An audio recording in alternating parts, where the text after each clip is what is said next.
नमस्कार साथियों, मैं दीपक सर परफेक्ट स्टडी जोन के यूट्यूब चैनल में आप सभी का स्वागत करता हूं। आज हम पढ़ेंगे प्रश्नावली 12.1 का प्रश्न क्रमांक पहला। दो वृत्तों की त्रिज्याएं क्रमशः 19 सेंटीमीटर और 9 सेंटीमीटर है। तो यहां पर देखिए दो वृत्त की बात हो रही है, तो यहां पर एक वृत्त की त्रिज्या हो जाएगी 19 सेंटीमीटर और दूसरे वृत्त की त्रिज्या हो जाएगी 9 सेंटीमीटर। उस वृत्त की त्रिज्या ज्ञात कीजिए जिसकी परिधि इन दोनों वृत्तों की परिधियों के योग के बराबर। सबसे पहले हम क्या करेंगे, दो वृत्तों की त्रिज्या हमको दी गई है, तो यहां पर हम लिख लेंगे माना पहले वृत्त की त्रिज्या को रेडियस बोलते हैं, इसलिए हम क्या करेंगे, यहां पर पहले वृत्त की त्रिज्या को मान लेंगे R बराबर 19 सेंटीमीटर। तो यहां पर त्रिज्या का मतलब होता है रेडियस, तो हमने इसको R से दर्शा दिया। इसी तरीके से दूसरे वृत्त की त्रिज्या यहां पर भी हम R लिखेंगे और बराबर जो कि दी गई है 9 सेंटीमीटर। तो यहां पर देखिए त्रिज्या का मतलब होता है रेडियस, तो यहां पर हमने इन दोनों को R से दर्शा दिया। क्योंकि यहां पर दो त्रिज्याएं दी हुई हैं, एक दी गई है पहले वृत्त की त्रिज्या और दूसरी दी गई है दूसरे वृत्त की त्रिज्या, तो यहां पर हम लिखेंगे 1। R1 का मतलब हो जाएगा पहले वृत्त की त्रिज्या और यहां पर हम लिखेंगे 2। R2 का मतलब हो जाएगा दूसरे वृत्त की त्रिज्या। तो पहले वृत्त की त्रिज्या है 19 सेंटीमीटर और दूसरे वृत्त की त्रिज्या है 9 सेंटीमीटर। तो यहां पर आपको समझ में आ गया होगा कि R1 और R2 यहां पर क्यों लिखा गया। इसके बाद देखिए उस वृत्त की त्रिज्या ज्ञात कीजिए जिसकी परिधि इन दोनों वृत्तों की परिधियों के योग के बराबर है। तो सबसे पहले हम क्या करेंगे, पहले वृत्त की परिधि को ज्ञात करेंगे, इसके बाद हम दूसरे वृत्त की परिधि को ज्ञात करेंगे। तो सबसे पहले हम यहां पर क्या करेंगे, पहले वृत्त की परिधि को ज्ञात करेंगे। तो यहां पर लिखेंगे पहले वृत्त की परिधि बराबर, वृत्त की परिधि का सूत्र होता है 2πr। चूंकि यहां पर पहले वृत्त की त्रिज्या जो है वो दी गई है 19 सेंटीमीटर, तो यहां पर हम पहले वृत्त की परिधि ज्ञात कर रहे हैं, इसीलिए हम पहले वृत्त की त्रिज्या लिखेंगे। तो यहां पर पहले वृत्त की त्रिज्या जो है वो 19 सेंटीमीटर है, तो यहां पर आ जाएगा R1। तो यहां पर R1 के स्थान पर हम क्या लिख देंगे 19, क्योंकि ये है पहले वृत्त की त्रिज्या। इसके बाद यहां पर 2, यहां पर पाई और यहां पर R1 के स्थान पर लिखेंगे 19। तो इसके बाद 19 का गुणा हो जाएगा 2 में, तो यहां पर प्राप्त हो जाएगा 38 पाई। तो यहां पर हमको पहले वृत्त की जो परिधि है वो हमको ज्ञात हो गई है। पहले वृत्त की परिधि है 38 पाई। तो इसके बाद अब हम क्या करेंगे, अभी हमने पहले वृत्त की परिधि को ज्ञात की है, अब हम क्या करेंगे, दूसरे वृत्त की परिधि को ज्ञात करेंगे। तो यहां पर हम लिखेंगे दूसरे वृत्त की परिधि। तो यहां पर भी वृत्त की परिधि का सूत्र लगेगा जो होता है 2πr।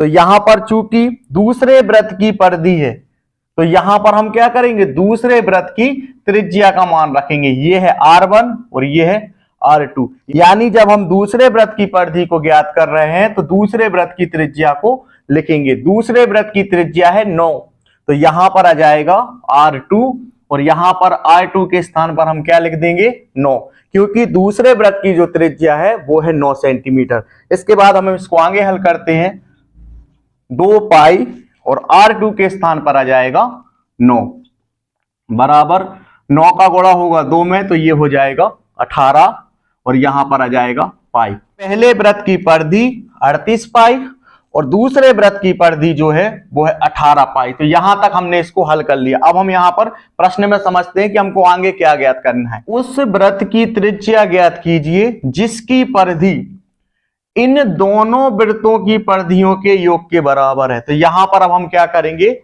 प्रश्न अनुसार हम इसको आगे हल करेंगे। यहां से हमको क्या करना है, दोनों वृत्त की परिधि जो है वो हमको प्राप्त हो गई है, तो हमको क्या करना है, नए वृत्त की हमको त्रिज्या ज्ञात करनी है। तो यहां पर हम लिखेंगे प्रश्न अनुसार नए वृत्त की परिधि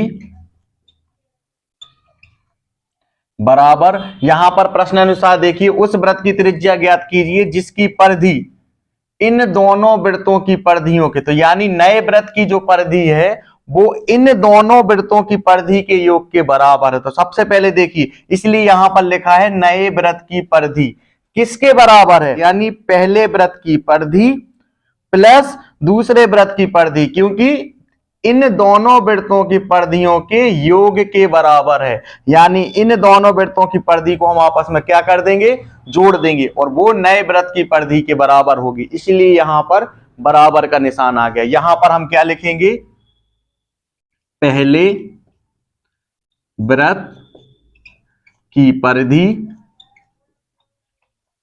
प्लस दूसरे वृत्त की परिधि। देखिए यहां पर इस लाइन को एक बार फिर से समझ लेते हैं।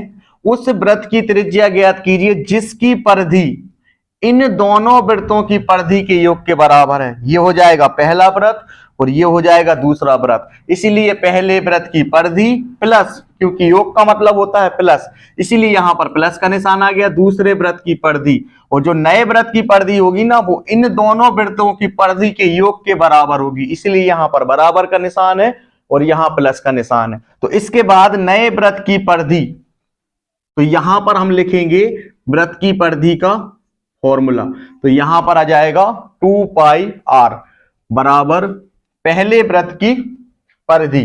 तो पहले वृत्त की जो परिधि है वो है 38 पाई, प्लस है तो प्लस लगाएंगे, दूसरे वृत्त की परिधि जो है वो है 18 पाई। यहां पर देखिए, यहां पर ना हम R1 लगाएंगे और ना हम R2 लगाएंगे, क्यों, क्योंकि यहां पर देखिए दो वृत्तों की त्रिज्याएं R1, तो जब हमने पहले वृत्त की परिधि को ज्ञात किया था तो यहां पर हमने R1 लगाया था, जब हमने दूसरे वृत्त की परिधि को जब हमने ज्ञात किया था तो यहां पर हमने R2 लगाया था। चूंकि यहां पर हम नए वृत्त की परिधि ज्ञात कर रहे हैं, इसीलिए यहां पर ना तो R1 लगेगा और ना तो R2 लगेगा, यहां पर आ जाएगा R। इसके बाद देखिए, तो यहां पर 2 पाई R बराबर 38 में जब 18 को जोड़ेंगे तो यहां पर प्राप्त हो जाएगा 56 पाई, पाई से पाई हो जाएगा कैंसिल, तो यहां पर बचेगा 2R बराबर 56। यहां पर 2 गुणित R है, तो गुणा वाली संख्या जो होती है वो चली जाती है बटे में, तो यहां पर 56 बटे 2 और यहां पर आ जाएगा R। इसके बाद 2 1 कम 2, 2 दूनी 4, 1 बचेगा, यहां 16 हो जाएंगे, 2 अट्ठे 16, तो यहां पर R बराबर प्राप्त हो जाएगा 28। इसी को तो हमको यहां पर ज्ञात करना था। उस वृत्त की त्रिज्या ज्ञात कीजिए, तो नए वृत्त की जो त्रिज्या होगी वो आ जाएगी 28 सेंटीमीटर। तो इस तरीके से ये वाला सवाल जो है वो हल हो चुका है। आपको क्या करना है, वीडियो को रोक करके अच्छी तरह से नोट्स कंप्लीट करते जाइए। यदि वीडियो पसंद आया हो तो वीडियो को लाइक, चैनल को सब्सक्राइब एंड शेयर करना ना भूलें।